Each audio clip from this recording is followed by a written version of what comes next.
Halo teman-teman trader dan investor, selamat datang di channel Cuan-Cuan Saham di analisa teknikal dan bandarmologi harian. Hari ini hari Selasa ya, tanggal 9 Februari 2021. Seperti biasa kita akan menganalisa IHSG yang sedang dalam mode roller coaster, dan juga kita akan menganalisa beberapa saham yang hari ini pergerakannya signifikan ya. Nah, support terus channel Cuan-Cuan Saham dengan cara like, comment, share, dan subscribe, karena support teman-teman itu gratis, tapi itu sangat berarti buat saya sebagai content creator. Terus jangan lupa nyalakan notifikasinya, karena analisa teknikal ini setiap hari, jadi teman-teman bisa manfaatkan untuk referensi. Tapi selalu saya ingatkan kalau putuskan jual beli itu berdasarkan analisa teman-teman sendiri. Jadi yang saya tekankan di sini adalah teman-teman harus punya trading plan yang baik dalam trading. Semoga channel Cuan-Cuan Saham terus berkembang agar bisa dimanfaatkan lebih banyak orang, dan ya itulah pasti. Dan juga bisa jadi komunitas yang kondusif lah sebagai seorang trader. Kalau misalkan teman-teman ada pertanyaan atau saham yang ingin dianalisa, bisa komen aja di YouTube atau Instagram @cuan-cuan saham juga. Insya Allah akan saya balas. Kalau sudah ada waktu luang, pasti akan saya balas komen atau DM dari teman-teman. Langsung aja kita akan menganalisa IHSG dulu. Hari ini IHSG mode roller coaster ya. Dia tadi sempat dibuka hijau sampai resistennya dia ya. Ini 62 candle ini. Ini 6275. Hari ini high-nya 6286. Ini low-nya 6288. Ya, dia ini kan support ya kemarin ya. Ketika dia udah sampai sini kan ini jadi support. Dan karena dia udah tembus, berarti sekarang jadi resisten. Jadi hari ini dia kepentok resisten. Ya, IHSG bisa naik sampai high-nya 6286. Tapi ada bantingan di sekitar jam 11 siang itu turun cukup signifikan, sampai stop loss saya juga kena juga. Terus akhirnya dia turun dan ditutup closing merah minus 0,44% atau 0,27 poin. Nah, nanti akan kita analisa banyak. Dari candle dulu aja lah ya. Kita ngelihat candlenya hari ini belum menutup gap. Kemarin kan dia open gap di sini ya. Ini high-nya yang candle ini 6151, ini 6157. Ya hampir ketutup lah, tinggal 2 poin doang. Dan kenapa ini kan open gap ya. Jadi setelah dia turun ini demand banyak. Jadi ketika dia menyentuh sini naik lagi gitu. Kenapa gap terjadi? Itu itu gap itu terjadi karena banyaknya strategi buy on breakout gitu. Jadi misalkan ya saham misalkan apa ya, saya kasih contoh lah, saham ABCD gitu ya. Saham ABCD dia resisten kuatnya tuh di angka 10.000 gitu. Nah terus 1.000 aja deh, saham ABCD resisten kuatnya di angka 1.000 gitu. Nah terus orang-orangnya udah pada, kalau ini kenaikannya bagus banget nih ABCD ini, tapi dia ketahan di resisten. Kalau misalkan dia break 1.000, saya langsung beli gitu. Nah itu udah banyak orang yang pada pasang order di buy kalau saham ABCD breakout level 1000. Jadi di 1010 nya itu udah banyak. Jadi ketika dia kena 1010 langsung naik, atau misalkan dia open karena habis close ya, open langsung di open pasang di situ langsung kena dan naik semua. Jadi gap bawahnya tertinggal karena itu. Dan sekarang gap ini menjadi demand ya, karena udah ke break gitu. Jadi setelah dia turun hari ini hampir kembali ke sini, terus dia naik lagi, karena ibaratkan ya kemarin banyak orang yang ketinggalan di sini nih. Di 5 Februari ini banyak orang ketinggalan terus langsung naik ke sini kan, ibaratnya kan ada yang belum entry ya, tahu-tahu udah di sini aja. Terus ketika dijemput hari ini ya, akhirnya orang-orang masuk lagi gitu. Artinya masih ada perlawanan juga dari bawah, walaupun perlawanan yang dari atas kuat. Jadi bisa diibaratkan kalau candle ini tuh kayak sellernya masih menang ya, karena shadownya lebih panjang, terus juga dia merah juga. Tapi kalau misalkan kita lihat yang contoh yang ini ya, ini buyernya menang setelah dia dijatuhkan di level ini, semua sepakat untuk beli, akhirnya naik kembali ke sini gitu. Buyernya menang, tapi hari ini menurut saya sellernya menang karena ya turunnya dari sini sampai ke sini gitu.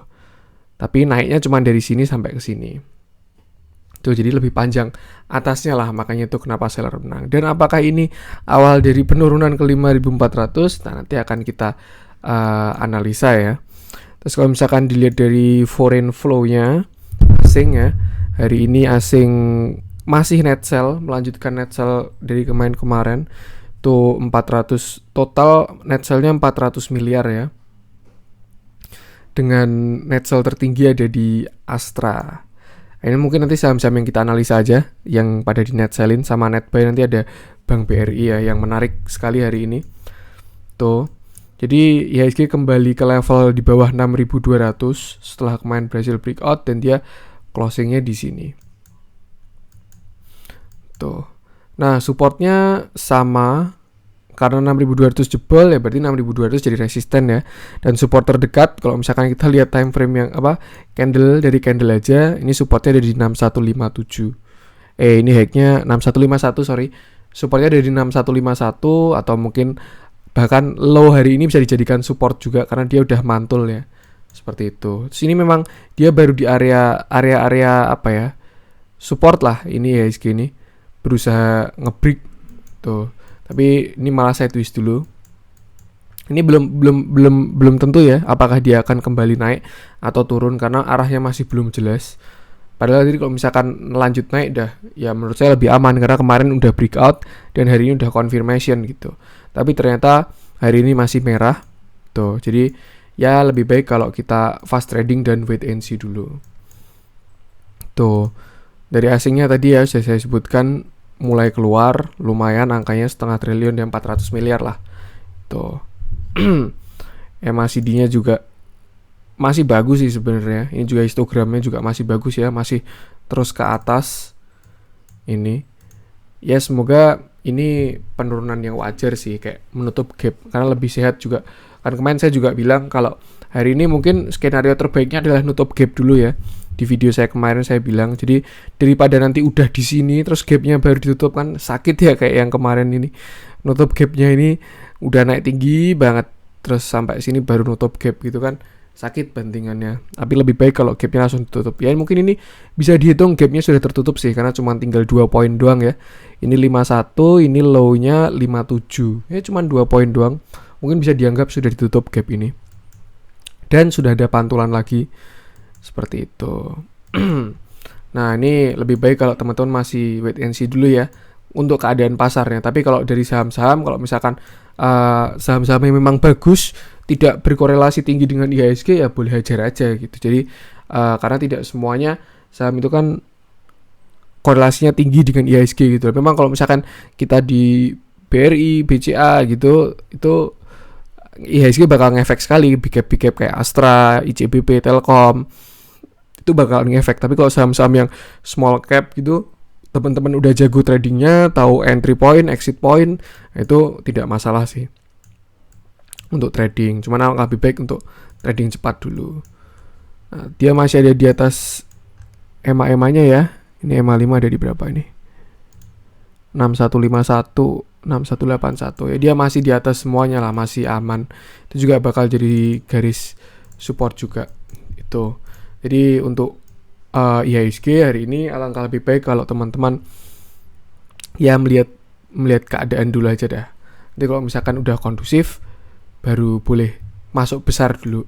Baru boleh masuk uang besar. Mungkin sekarang trading main berapa persen gitu, maksudnya dari alokasi dananya. Misalkan teman-teman punya 100 juta gitu ya, sekarang trading di 20-30 juta gitu aja. Tapi kalau misalkan nanti udah breakout terus siap rally ya teman-teman boleh masuk uang gede lagi, karena kalau misalkan masuk uang gede tapi di resisten kan juga sayang kan. Terus itu juga ini kan keadaan pasar kita ya, jadi walaupun banyak saham yang tidak korelasinya tidak tinggi dengan IHSG, tapi kalau ngelihat temennya pada ARB itu pengen jual gitu, ngamanin profit dulu gitu kan daripada ikut turun lagi. Sama kayak hari ini saya juga kena stop loss tadi di trading saya, tapi ya tidak masalah karena itu sudah trading plan saya dan alhamdulillah masih untung juga tuh. Jadi Untuk support IHSG tadi sudah saya sebutkan, terus lalu ada support psikologis di 6.000, terus juga di ini ya downtrend channel juga. Setelah itu baru 5.800 dan 5.000 kalau tembus berarti 5.400. Tapi jangan teman-teman takut juga ya kayak jadi kita lebih melihat keadaan aja sih. Kenapa saya sekarang ngomongnya 50-50 ya, karena ini belum semua gitu loh, breakout belum, tapi dia dipucuk. Jadi memang keadaannya itu baru lebih baik untuk melihat dulu. Kalau misalkan dia di support udah ada pantulan, pasti saya ngomongnya hajar kanan itu. Atau dia udah breakout, udah retest, itu hajar kanan. Tapi dia tuh masih di resisten, belum breakout dan jauh dari support. Kalau misalkan teman-teman nekat masuk uang besar di sini, kalau misalkan dia gagal breakout, kebantingnya sakit nanti. Tapi kalau misalkan teman-teman masuk duit gede dan breakout, ya itu hokinya teman-teman. Tapi kan terlalu gambling ya kalau menurut saya, karena lebih baik kalau menunggu confirmation dulu setelah breakoutnya. Tuh seperti itu. Jadi untuk keadaan sekarang memang saya ngomongnya belum jelas dan lebih baik wait and see, karena keadaannya seperti ibarat teman-teman kalau hajar kanan ya beli di pucuk gitu kan. Targetnya tinggal sedikit tapi supportnya jauh gitu kan. Tidak proporsional risk rewardnya. Jadi lebih baik kalau teman-teman masih gatel pengen trading gitu ya pakai uang kecil dulu, sisihkan money managementnya yang bagus, tapi jangan masuk uang besar. Itu kalau menurut saya ya. Tapi itu pendapat dan analisa dari saya. Silakan kalau teman-teman punya punya trading plan sendiri, teman-teman ada pandangan lain, boleh melakukan trading plan teman-teman, dan bahkan boleh kalau teman-teman mau sharing bisa masukkan pendapat teman-teman di komen, nanti kita diskusi. Oke, cukup untuk IHSG-nya. Kesimpulannya itu tadi, semoga teman-teman bisa menyimpulkan apa yang saya sampaikan tadi dan sesuaikan dengan trading plan masing-masing. Bikin trading plan yang bagus dan jelas. Terus sekarang kita akan menganalisa saham-saham. Pertama, biar seger dulu lah ya, daripada lihat yang merah-merah. Menurut saya yang hari ini cukup menarik Bank BRI. Bank BRI hari ini naik 3%. Ini untuk sekelas blue chip 3% tuh gila. Mantap lah kalau blue chip ya. 3%, 5% itu udah mantap banget. Karena ibaratnya saham yang bobotnya itu berat gitu. Dia naik lumayan tinggi 3% dengan. Nah, mungkin yang bagus lihat foreign flow-nya ya. Kalau teman-teman lihat di RTI, BRI ini hari ini diakumulasi oleh asing sekitar 698 miliar. Saya bulatkan jadi 700 miliar aja. Itu angka yang besar, 698 ya. 700 miliar, hampir 1 triliun hari ini asing net buy. Dengan volume yang besar juga. Dan MACD-nya udah mau golden cross. Ini setelah dia mantul dari support psikologis ya, di sekitar 4.000. Ini low-nya kan sekitar 4.000 ya.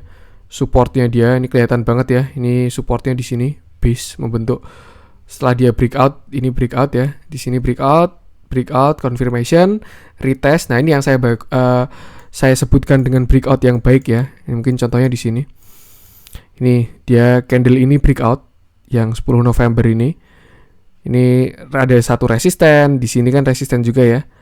Cup and handle-nya dia. Oh, bukan cup and handle ya. Ya yang pasti ini resisten lah di sini. Dia nge-breakout resisten. Terus juga ini dia udah confirmation di candle ini.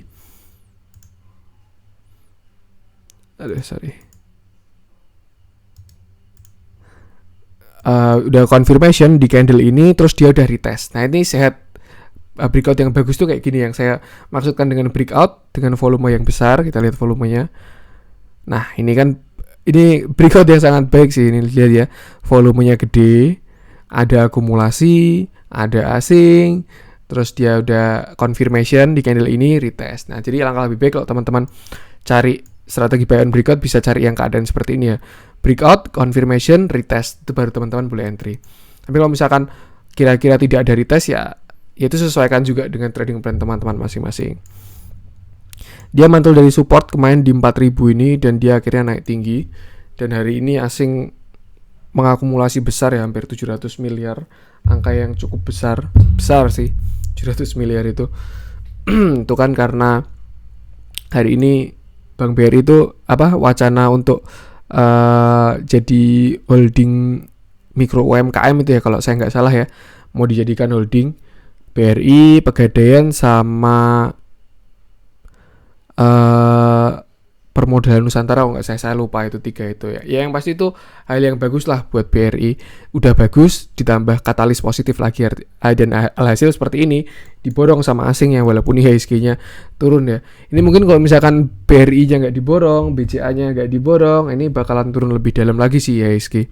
Tapi alhamdulillah Bank BRI masih jadi penyelamat dengan volume yang besar juga. Terus kalau misalkan teman ini saham-saham blue chip kayak gini, selalu saya bilang kalau teman-teman nyangkut tuh slow aja sih ya. Kalau dinyangkut di saham blue chip gitu, tinggal tidur 10 tahun juga udah jadi naik, minimal naik 50% 10 tahun ya bisa dapat lah. Tapi momentumnya yang pas juga ya. Kalau 10 tahun pas 2020 kemarin ya ambles gitu.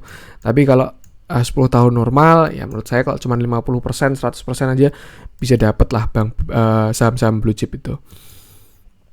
Nah untuk target, menurut saya kembali ke all time high-nya dia. Yang kemarin dia sempat all time high ya. All time high-nya tuh dia ada di sini, candle ini. Ini high-nya 4360, ini high-nya ini high-nya 4730, ini high-nya 4760. Jadi all time high-nya dia itu kan di 4760 ya. 4760 ada di sekitar ya area-area sini lah. Nah, sekitar sini resistennya dia, dan dia bahkan juga hari ini menyentuh ke resistennya ya. Nyentuh tapi tidak bisa breakout dan akhirnya mantul. Mungkin karena pasarnya juga baru jelek juga. Jadi banyak yang jualan juga walaupun diakumulasi oleh asing. Mungkin bandar lokalnya pada jualan gitu ya. Nah, tapi yaitu dia target resisten terdekat ada di 4760, area-area inilah 4700 sampai 4800 nih area resistennya dia.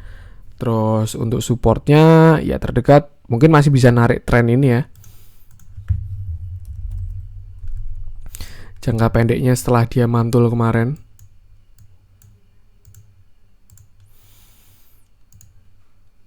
Ini kan kelihatan ya naiknya dia. Nih support kalau dari trennya mungkin kalau hari besok ya ke sini sekitar 4530 ya, itu support terdekatnya. Ini juga pas di support juga. Di angka ini dia pernah mantul juga. Ya area-area sini lah 4500 tuh supportnya dia, karena dia udah breakout. Mungkin besok BRI bisa retest ke 4500-an, 4550 ya ini ya, terendahnya 4550, 4540. Ini kalau dari trennya juga besok mentok sampai ke 4520 ya, area-area itu sekitar 4550 itu jadi supportnya BRI. Mungkin besok kalau pasarnya jelek dia bisa nge-retest dulu dengan volume kecil, terus kalau udah bagus bisa lanjut naik. Tuh untuk Bank BRI, sesuaikan trading plan teman-teman masing-masing, ingat selalu trading plan seperti itu. Tapi kalau dari saya analisanya seperti itu, silakan bisa digunakan untuk referensi. Selanjutnya, karena ini udah net buy tertinggi, kita akan menganalisa yang net sell terbesar. Itu Astra, saya nggak tahu juga ada apa hari ini ya, kenapa Astra dijualin. Dan bahkan penurunannya cukup dalam Astra ini. Dia asing net sell-nya sama ICBP sih, nanti kalau nggak kelamaan saya sekalian bikin yang ICBP ya. Astra Internasional ini penurunannya hari ini 4,51% itu. Mungkin 4,51 ini besar ya untuk sebuah saham blue chip ya. Kalau misalkan 4,51% ini saham-saham second liner itu mah biasa gitu, yang dia sehari ARA, sehari ARB, sehari ARA, sehari ARB gitu. Tapi untuk sekelas blue chip dia turun sampai segitu dengan volume yang besar dan distribusi asing juga keluar, itu suatu hal yang harus dipertanyakan itu. Tidak ada perlawanan sama sekali. Dia closingnya ada di low-nya, artinya pasukan bear-nya ini sangat kuat ya. Bull-nya masih nampung. Cuman kalau saya lihat di RTI juga ada bid yang tebel di angka 5.800. Ya mungkin karena itu area supportnya dia ya. Bisa dilihat ini daerah-daerah supportnya Astra.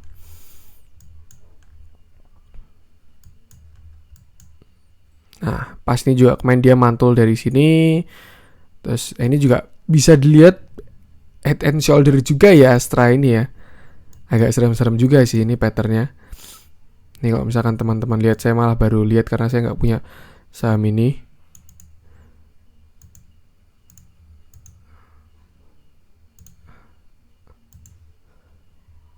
Ya ini mungkin kenapa dia mirip-mirip kayak gini karena ini saham yang big cap, blue chip, jadi korelasi dengan IHSG besar. IHSG yang mau bikin head and shoulder dia juga bisa bikin. Dan dia sekarang tepat berhenti di neckline-nya Astra ini. Nah ini menurut saya teman-teman kalau misalkan punya barang Astra ini terus dia besok tidak berhasil mantul, teman-teman harus mulai waspada sih. Karena bisa dilihat dari RSI, terus juga stokastik dia mengarah ke bawah. Stokastiknya dead cross lagi. Dia mulai turun lagi. Terus belum ada pantulan lah. Kalau misalkan teman-teman mau entry juga bahaya juga karena jangan menangkap pisau jatuh lah. Lebih baik ketinggalan 5%, ketinggalan 3%, tapi udah konfirmasi, udah mantul dulu gitu. Misalkan dia udah mantul kan lebih enak, kayak misalkan ini gitu. Dia turun, terus udah ada pantulan. Nah, nanti kalau udah ada pantulan, teman-teman boleh kalau ngincar saham-saham ini. Dia tepat berhenti di supportnya sih. Supportnya ada di 5.800. Tuh, dan kalau dilihat patternnya tadi, agak serem-serem juga kalau jadi head and shoulder-nya. Mirip sama IHSG ya. Ya mungkin ini pemberatnya IHSG juga. Karena market cap-nya besar. Seperti itu. Terus selanjutnya, mungkin saya ingin melihat Indofood, saham yang masih sideways dan hari ini jebol. Saya pernah bikin videonya juga ya Indofood ini ya, Indofood CBP. Dia ini kan baru di fase sideways-nya. Ini kalau teman-teman lihat, setelah kemarin jebol dia kembali ke sideways-nya lagi, cuman mantul-mantul di situ doang. Tapi hari ini dia jebol dari supportnya dia. Supportnya kan ini 9.300 ini. Selalu mantul di 9.300. Mantul. Saya pernah bikin suggestion juga kalau mau buat trading TikTok. Entry di sini, target ke sini, entry di sini, target ke sini gitu. Tapi ternyata malah jebol karena pasarnya jelek ya. Hari ini juga penurunannya cukup tajam, RSI-nya ke bawah, stokastiknya juga ke bawah. Terus kita lihat volumenya. Wah, ini dia juga big distribution, asingnya keluar banyak. Ya memang dia net sell asing terbesar kedua ya. Tuh, mungkin melihat blue chipnya seperti ini, walaupun Bank BRI tadi diakumulasi lebih besar ya, tapi melihat keadaannya seperti ini, saran saya itu tadi sih, selama IHSG belum breakout,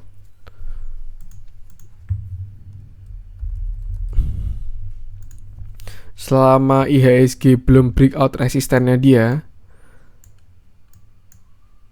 kalau misalkan dia belum, kalau amannya sih udah breakout 6.300 ya. Ini kan masih menyentuh bodinya juga 6.200, ini belum confirmation breakout ya. Ya setidaknya udah breakout 6.200 lah.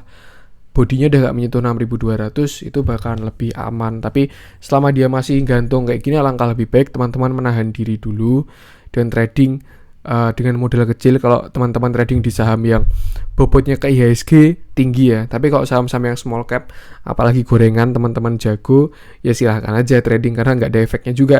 IHSG mau turun 10% juga yang namanya gorengan kok sama bandarnya dibikin naik juga bakalan naik gitu. Tuh, jadi sesuaikan juga keadaan seperti ini, bagaimana strategi tradingnya, dan ya jangan beli di pucuk sih. Ini ibaratnya kan pucuknya kan di sini ya. Teman-teman entry di sini udah habis rewardnya, isinya tinggal risk doang, resikonya gitu. Jadi lebih baik karena dia udah di pucuk, tunggu arahnya aja dia mau kemana IHSG ini. Kalau misalkan dia break dan confirmation dan retest, nah ya udah kita lanjut uptrend. Tapi kalau misalkan dia ternyata tidak kuat terus akhirnya turun, nah kita lihat dulu nanti penurunannya sampai kemana. Seperti di video-video sebelumnya yang saya analisa juga skenario-skenarionya. Oke, mungkin itu dulu video hari ini, konten hari ini. Semoga bermanfaat. Terima kasih support teman-teman. Jangan lupa support terus channel ini. Dan semoga bisa jadi komunitas yang sehat ya. Segera saya bikinkan Telegramnya nanti biar kita bisa diskusi. Jadi semua member bisa tidak hanya bertanya tapi bisa menyampaikan pendapat juga. Malah saya pun juga butuh gitu ya insight dari orang-orang lain gitu. Barangkali saya analisa saya ada yang saya lewatkan gitu kan. Teman-teman bisa menambahi. Segera saya bikinkan Telegramnya untuk teman-teman diskusi. Support terus channel ini dengan cara like, comment, share, dan subscribe karena itu gratis tapi sangat berarti buat saya. Oke, sekian video dari saya. Salam cuan.